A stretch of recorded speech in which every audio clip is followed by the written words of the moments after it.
What is up, my fellow Shield Brothers? It is Shield Brother 6 of the History Armada, and we are back again today with a video. It has been a 2-month hiatus, but we are back on this 5th of May for a video that does indeed encompass Cinco de Mayo.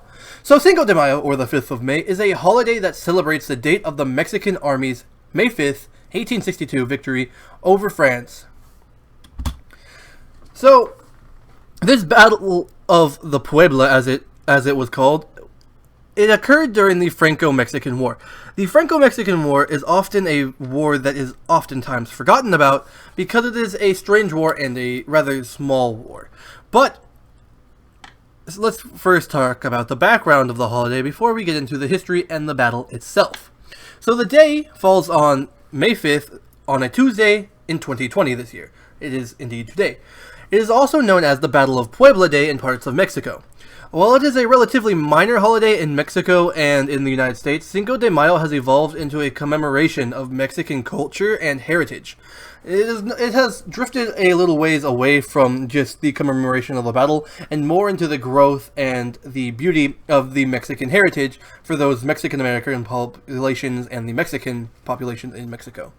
Here you can see a city in Mexico celebrating the commemoration of the battle, with some of the population dressed up as French soldiers and the rest of the population is dressed up as Mexican revolutionaries, and they are commemorating the battle and the victory of the Mexicans. So, I know here in Texas, Cinco de Mayo really has grown into more an observance of Mexican culture and the beauty that is encompassed in it. A lot of people I know, including myself, the Texans have a very complex and entwined history with Mexico, and there's a lot of Mexican culture that's still left over in Texas, either by the Mexican American populations or just the historical sites and the nature of Texas itself. And I know a lot of people do observe the holiday with Tex-Mex, margaritas, talking about how it's the Independence Day. But, in fact, Cinco de Mayo is not Mexican Independence Day, and that is a popular misconception. So this gets into the history of Cinco de Mayo. Instead, it commemorates a single battle, not independence. In 1861, Benito Juarez, a lawyer and member of the indigenous Zapotec tribe, sorry if I butcher any Mexican, Hispanic, or indigenous names or pronunciations, that may happen. But, nevertheless, this Benito Juarez was elected president of Mexico in 1861.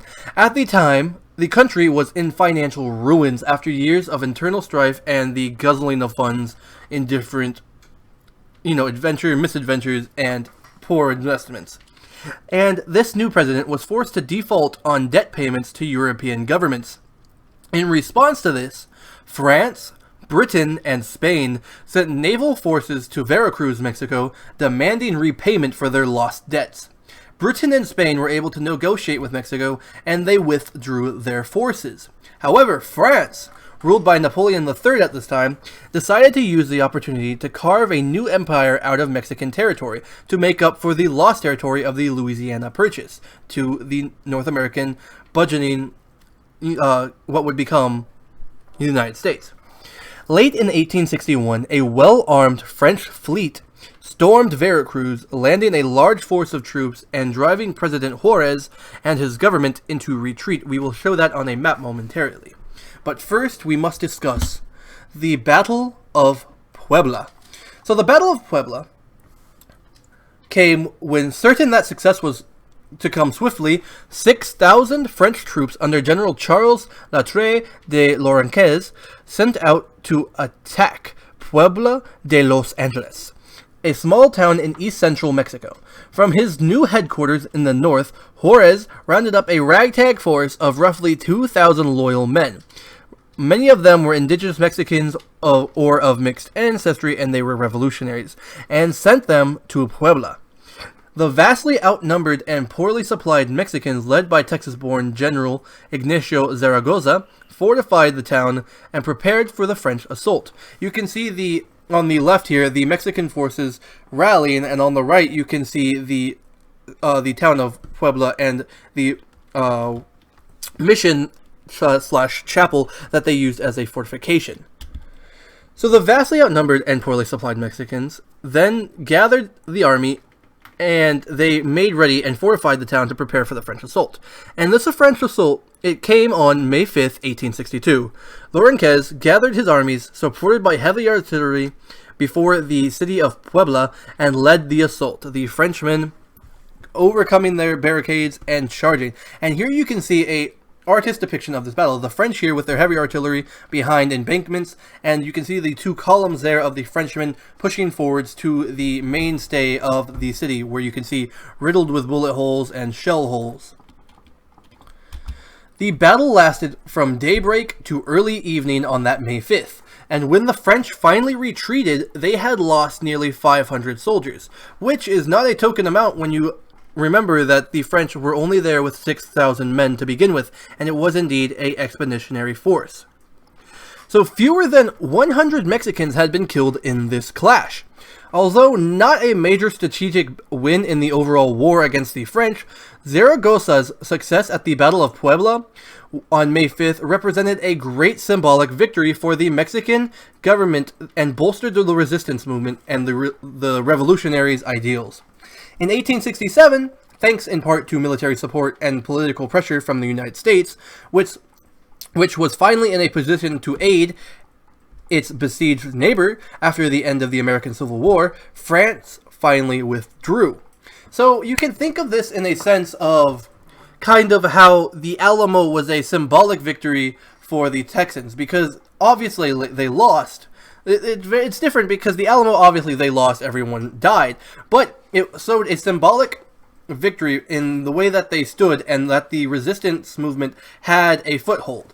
And that is similar here, how this ragtag group of 2,000 Mexicans, mostly indigenous peoples, were able to rally under the Mexican government's advisory and push back this assault of 6,000 well-trained, well-armed French troops.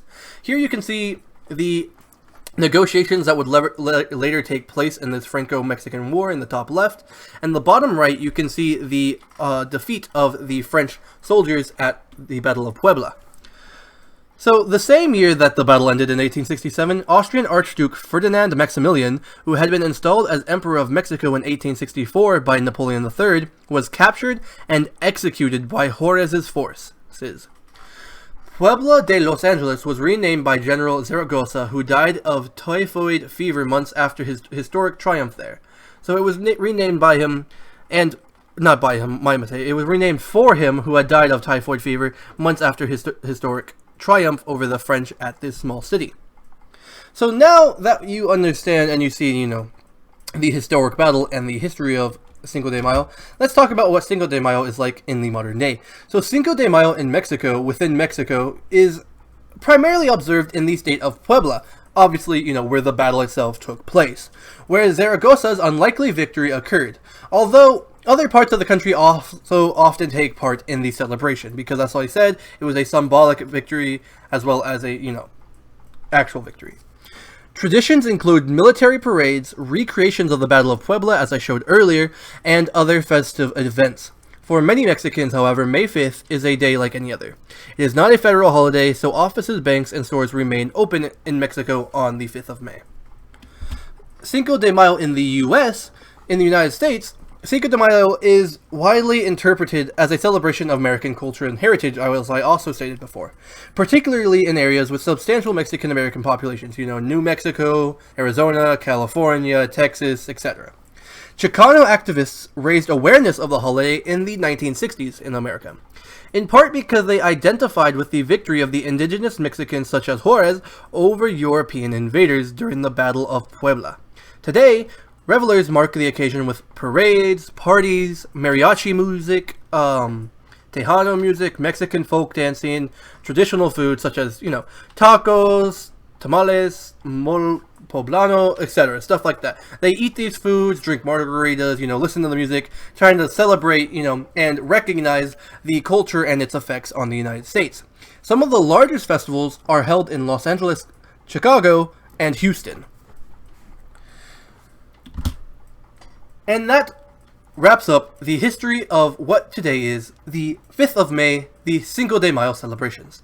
I hope you enjoyed. I hope you learned a little bit about Mexican history. I hope you learned a little bit about the Battle of Puebla. And as always, this is Shield Brothers 6 for the History Armada.